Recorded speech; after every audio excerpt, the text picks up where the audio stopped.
Alloy is here to narrate the secret strategy businesses use to conquer the world. EPG Model is an international business model including three dimensions: ethnocentric, polycentric, and geocentric. It has been introduced by Howard V. Perlmutter within the journal article, The Tortuous Evolution of Multinational Enterprises, in 1969.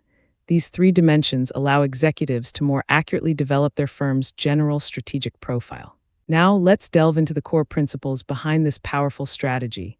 The EPG is a framework for a firm to better pinpoint its strategic profile in terms of international business strategy. The authors Wind, Douglas, and Perlmutter have later extended the model by a fourth dimension, regiocentric, creating the EPRG model. The importance of the EPG model is mainly in the firm's awareness and understanding of its specific focus. Because a strategy based mainly on one of the three elements can mean significantly different costs or benefits to the firm, it is necessary for a firm to carefully analyze how their firm is oriented and make appropriate decisions moving forward. In performing an EPG analysis, a firm may discover that they are oriented in a direction that is not beneficial to the firm or misaligned with the firm's corporate culture and generic strategy. In this case, it would be important for a firm to realign its focus in order to ensure that it is correctly representing the firm's focus. Each of the three elements of the EPG profile is briefly highlighted in the table below, showing the main focus for each element, as well as its correlating function, products, and geography. Ethnocentrism, polycentrism, geocentrism. Definition based on preference for employees from the company's home country based on preference for host country nationals. HCN, based on preference for those best suited to the job wherever they are from. Strategic orientation / focus: home country oriented, host country oriented, global oriented function: finance, marketing, R&D, product, industrial products, consumer goods, geography: developing countries, US and Europe. Many successful companies employ a deceptively simple tactic to achieve global dominance. There is no international firm today whose executives will say that ethnocentrism is absent in their organization. The word ethnocentrism derives from the Greek word ethnos, meaning nation or people, and the English word center or centrism. A common phrase set for ethnocentrism is tunnel vision. In this context, ethnocentrism is the view that a particular ethnic group's system of beliefs and values is morally superior to all others. Ethnocentrism is characterized by or based on the attitude that one's own group is superior to others.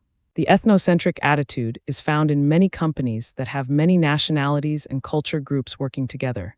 It is a natural tendency for people to act ethnocentrically because it is what they feel comfortable with. It is based on past experiences and learned behaviors and norms. The ethnocentric attitude is seen often when home nationals of various countries believe they are superior to, more trustworthy, and more reliable than their foreign counterparts. Ethnocentric attitudes are often expressed in determining the managerial process at home and overseas. There is a tendency towards ethnocentrism in relations with subsidiaries in developing countries and in industrial product divisions. Organizations that are designed with an ethnocentric focus will portray certain tendencies. These include an organization's headquarters that's decision-making authority is relatively high. Home standards are applied to the evaluation and control of the organization. These standards are to ensure performance and product quality. Ethnocentric attitudes can be seen in the organization's communication process. This is evident when there is constant advice and counsel from the headquarters to the subsidiary. This advice usually bears the message, "This works at home, therefore it must work in your country." Organizations that portray ethnocentrism usually identify themselves with the nationality of the owner. For example, Walmart is seen as an American company because its headquarters are located in America. The crucial critical concept of ethnocentrism in international organizations is the current policy that recruits from the home country are hired and trained for key executive position in the organization. The ethnocentric attitude is a centralized approach. With the centralized approach, the training originates at the headquarters and then corporate trainers travel to the subsidiaries and often adapt to local situations. There are many costs that ethnocentrism can incur on an international organization. Using the centralized approach can cause inefficient staffing problems in the organization. This is because the employed staff will incur high financial costs to the global business as they have to pay for the transfer costs of the staff coming from the home country to overseas. This also could bring inefficiency to the business if the new staff is not able to fit in and be culturally compatible in their newly situated location. there is often ineffective planning due to poor feedback from the international subsidiaries. The organization may see capital flight, as the best men in the foreign subsidiary will seek other employment opportunities. Ethnocentric organizations may lose their ability to build a high-caliber local organization, which could lead to fewer innovations. This in turn could cause a lack of flexibility and local responsiveness. Now let's delve into the costs and benefits of ESM. Costs, benefits: ineffective planning due to poor feedback, simple organization, subsidiary valuable, executive flight, greater communication, and control, fewer innovations, inability to build a high-caliber local org. Lack of flexibility and responsiveness. Businesses often employ a subtle yet powerful tactic to achieve global dominance. Polycentrism is one of the three legs in the EPG framework that identifies one of the attitudes or orientations toward internationalization that is associated with successive stages in the evolution of international operations. Polycentrism can be defined as a host country orientation, which reflects host countries' goals and objectives with respect to different management strategies and planning procedures with regard to international operations. Under a polycentric perspective, a company's management team believes that in international business practices, local preferences and techniques are usually found most appropriate to deal with the local market conditions. In the most extreme views of polycentrism, it is the attitude that culture of various countries are different, that foreigners are difficult to understand and should be left alone as long as their work is profitable. Although there is great benefit to taking into consideration local preferences in the host country when it comes to international business practices, a polycentric approach has its obstacles once implemented. A polycentric approach gives rise to the problems of coordination and control.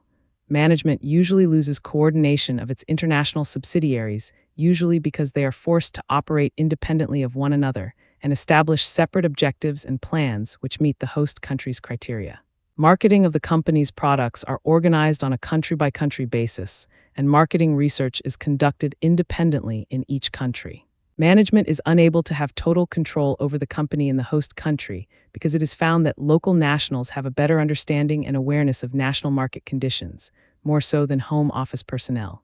This is very accurate in several aspects of the product's delivery, including pricing, customer service and well-being, market research, and channels of distribution.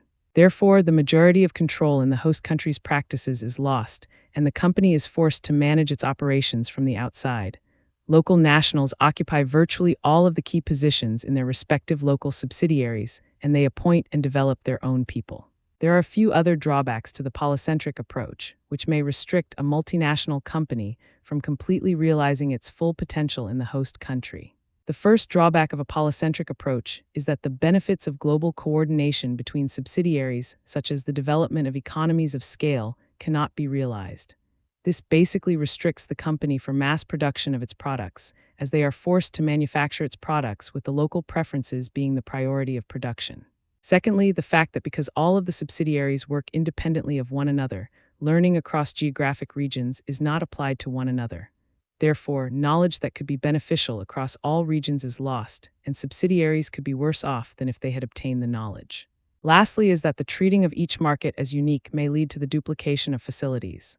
By focusing on the business practices of local preferences and techniques which pertain to the local market conditions, the subsidiary in the host country could mimic that of local companies and appear less appealing to local consumers.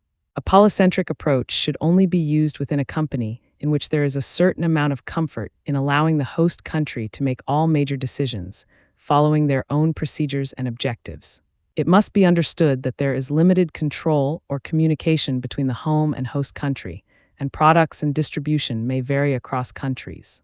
Companies should evaluate all legs of the EPG model before implementing a strategy, as all companies differ in international strategy among industry and region.